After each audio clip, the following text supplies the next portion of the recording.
So now we finished the second chapter on the analysis of abelian locally compact groups.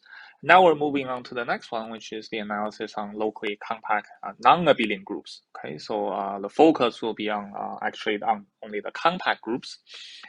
So as we see, what happens when we have a abelian group is that the analysis is really tied to the analysis on a dual group, the character group. So we see these Fourier transformation and the Pontryagin duality and those kind of stuff.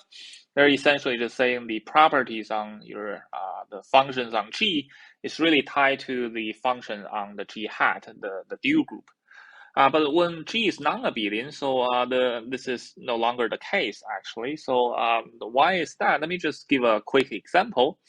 Suppose I have just consider the free group, the most non-abelian groups. Let's say it's generated by two free generators A and B. But if you think about what happens to a character, well, the character is going to be a homomorphism from, say, F2 to the unit circle. But if you consider the character, if I evaluate at, say, AB, A inverse, B inverse, well, on your free group, because A and B has no commuting relation, this is just an element in this F2. But because your chi is going to be a homomorphism, so this is going to be the chi A, chi B, and then you do the chi A inverse and chi B inverse, but this one will just cancel out to 1. So in some sense, the chi will commute these values. So what you end up with is that this character, you can still consider the character of your non-abelian group, but these characters no longer separate points. Okay, so this A inverse, B inverse is not equal to the identity, but all the characters will just see if you apply it to the characters, then you end up with the same thing as if you evaluate the identity. So it doesn't separate points. So the idea is the dual group representation is no longer going to be enough to see all your information. So just looking at the dual group, you kind of lost track of these information, all right? So that's kind of an idea. Well, the reason, as you can probably see, is that these chi, if these characters, you represent your non-abelian group into a abelian one. So this T is going to be abelian. And because your range is abelian, then you end up with these kind of cancellation in the end. All right, so well, so how do we deal with this? Well, the idea is pretty simple. So we just need to replace the range by something that's non-abelian. And that's just some basic representation theory. So one way to represent something into a non-abelian one is, well, the bounded linear operator on some Hilbert space. That's probably the easiest. So let me just do some basic setup in this video. So let's recall the following. So let's recall. If you have a Hilbert space, let's say H, Hilbert space, all the Hilbert space are over the complex in this course. And if you consider the bounded linear operator, so that's denoted by B of H, that's all the bounded linear operators. I should say T from H to H, that's bounded linear. So bounded means its operator norm is less than infinity. And and whenever you have these bounded linear operator, you can consider this adjoint. So the adjoint is essentially the unique operator, so that you can basically move this T to the other side. Okay, so this T star is the adjoint. And what you can do is that, well, you can type out some nicer operators on this B of H. So for example, let's say V is called an isometry. If the following thing happen, if this VH, so if you evaluate the norm of this vector, is get preserved. Okay, so and because you have a Hilbert space, these VH, you can think about this VH inner product with VH itself. So this is actually happens if and only if your V star times V is the identity operator on H. Okay. And similarly, you can do the co-isometry. So it's called a co-isometry. If the V star is an isometry, so if V star H is equals to H, and in this case, this is actually equivalent to saying V star is equal to the identity operator. And then finally, we say it's called a unitary.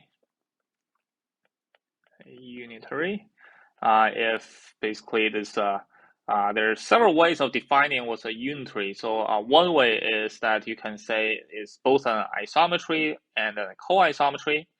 So in other words, this V times V star is equal to V star times V. They're both equal to identity. Equivalently, you can also say unitary basically is an operator that preserves the inner product. So basically, if you have a VH inner product with a VK, that's always equals to H inner product K. Okay, so that's for all H and K inside your Hilbert space.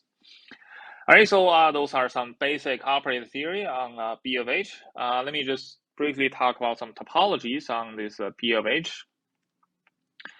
So B of H is probably the most well-studied thing. There are several topology you can put. So one is basically put a norm topology. So basically that's generated by your operator norm.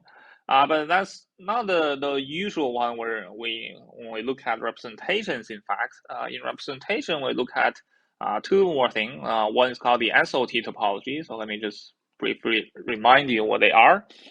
So in SOT topology, a net, let's say T alpha is converging to T. That's actually if and only if you evaluate at any vector, they actually going to converge. Okay, so it seems like the pointwise topology basically. Okay, so pointwise convergence. So this one is going to 0. That's for all H inside H. All right. So you have the SOT topology. And then you have the weak operator topology. So the weak operator topology is basically saying if you have a T alpha converge to T, that's if and only if it preserves kind of the inner product. So if you evaluate the T alpha against some H and K, that's going to converge to THK, their inner product. Okay, so that's for all H and K inside your H. Right, so the basic operator theory tells you the norm topology is the strongest. The strong operator topology is stronger than the weak operator.